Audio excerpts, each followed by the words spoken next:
안녕하세요, 루장입니다. 또다시 기대감이라는 것이 작용을 하면서 증시는 상승으로 마감이 되었는데요. 기업들의 어닝 시즌이 시작이 되면서 투자자들은 시장의 방향성을 찾느라 분주한 것으로 나타났습니다. 장 초반 엄청난 변동성을 보여주면서 장 후반부까지 하락세를 이어갔지만 장 마감 2시간을 남겨놓고요, 상승세를 이끌어냈습니다. 나스닥은 이제 횡보 구간에 머물러 있으면서 기업들 실적을 예의주시하고 있었는데요. 단기적으로 보시는 종목들은요, 이제 방망이를 짧게 잡고요, 대응하시는 게 좋을 듯 하겠습니다. 빅스 지수는 시장의 변동성에 크게 작용을 하지 않으면서 17 구간까지도 내주는 모습인데요. 이 전저점까지 내려온 상황에서 오늘 넷플릭스 실적 발표에 증시는 어떠한 모습을 보여줄지 지켜봐야 하겠네요.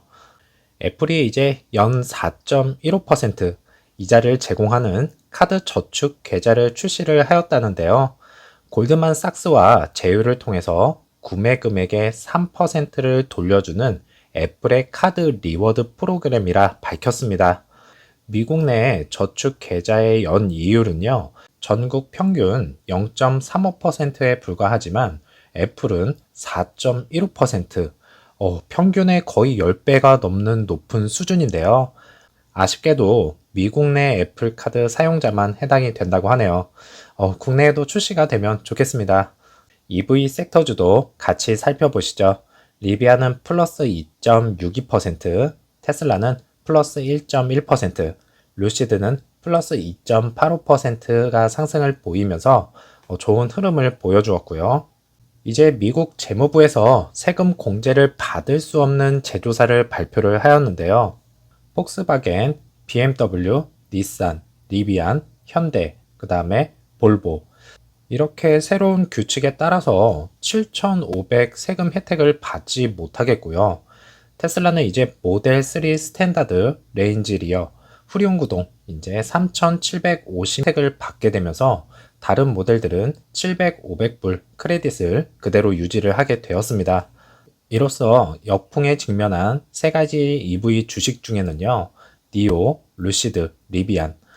루시드 의견으로는 상류층에게는 아직까지 매력적으로 보이지 않는다고 하고 있고, 세금 혜택을 받았더라면 더욱더 좋았겠지만 경쟁사인 BMW 못 받으니까 그걸로 약간의 위안을 삼아야겠네요.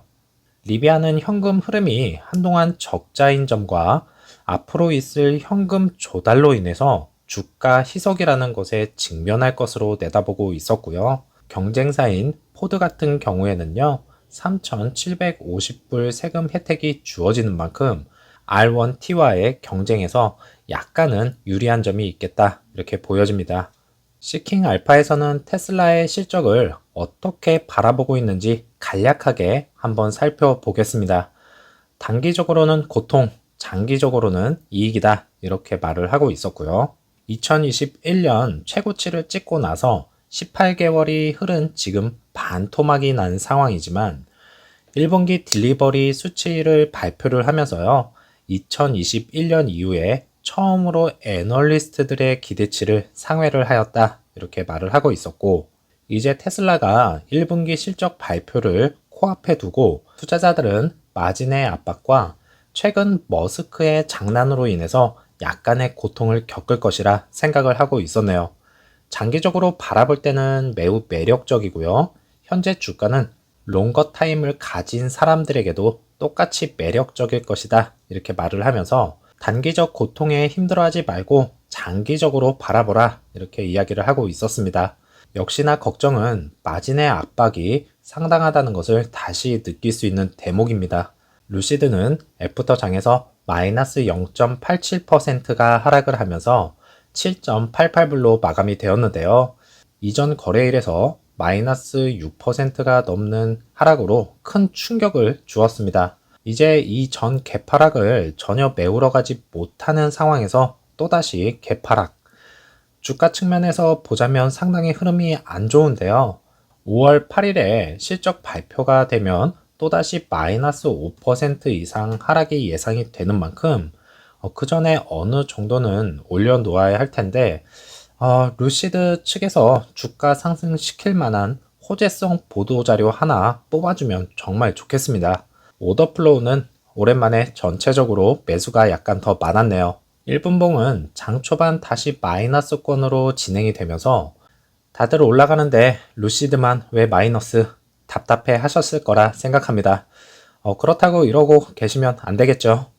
이제 장 후반부에 뒷심을 발휘를 해주면서 플러스권으로 마감이 되었고, 항상 초반에 많이 떨구는 루시드, 그리고 공매도 비중이 아직도 상당히 높은 만큼 그 무거운 어깨를 한결 가볍게 하는 날이 찾아와야 할 것입니다. 그래서 현재 루시드를 매수를 해야 하는 것이 맞는 것일까요? 많은 분들이 오랜 시간 동안 고통받고 있는 것은 사실인데요.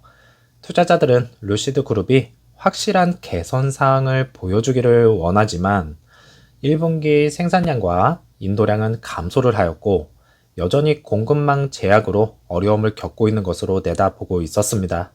하지만 우리는 루시드를 믿고 가야 하는 것이 바로 사우디의 통 큰 투자 아니겠습니까? 거기에 더해서 이제 9월부터 사우디의 딜리버리가 시작이 될 것이고요. 그리고 늦어도 2024년 2분기부터요. 사우디 바로 옆 국가죠. 아랍에미리트에 딜리버리를 시작을 할 것이라는 내용들을 지난 영상에서 설명을 드렸었습니다. 점차 중동 시장을 장악하려는 루시드 그룹입니다. 단기적으로 고통받고 힘든 시기겠지만 우리에겐 2024년 그래비티가 있지 않습니까? 벤츠의 EQS, 테슬라 모델 X 디자인상으로만 봐도요. 그래비티가 훨씬 더 예뻐 보이지 않나요? 이렇게 생긴 EQS SUV가요. 벌써 5,500대나 팔렸습니다. 그렇다고 가격이 싸지가 않습니다. 그러면 이제 엇비슷한 가격대에 기술력 좋고 디자인 이쁘고 어느 것이 더 많이 팔릴까요? 아직까지는 사전 예약은 진행이 되고 있지 않지만 실물 공개가 된다면 세간의 이목을 다시 한번 끌을 수 있을 것 같습니다. 그래서 루시드 측에서는요, 그래비티의 사활을 걸어야 할 것인데요. 이 모델에서 수익을 뽑아내지 못한다면 저가형 모델 생산은 분명히 딜레이가 될 것이겠고, 그리고 생산을 못할 수도 있는 상황에 놓일 수도 있기에 어떻게든 루시드 측에서는 그래비티에 목숨을 꼭 걸어야 합니다. 비록 현재 에어 세단이 힘든 시기지만 그래비티가 앞에서 잘 끌어준다면 에어 세단도 판매량이 점차 늘어날 것이라고 저는 확신합니다. 이번 1분기 실적 발표에 그래비티에 대한 내용이 언급이 된다면요. 주가 방어 차원에서도 상당히 좋을 것 같은데요. 그동안 실망만 안겨주었던 어닝, 이번에는 확실한 내용으로 투자자들을 꼭 안심시켜 주었으면 좋겠네요.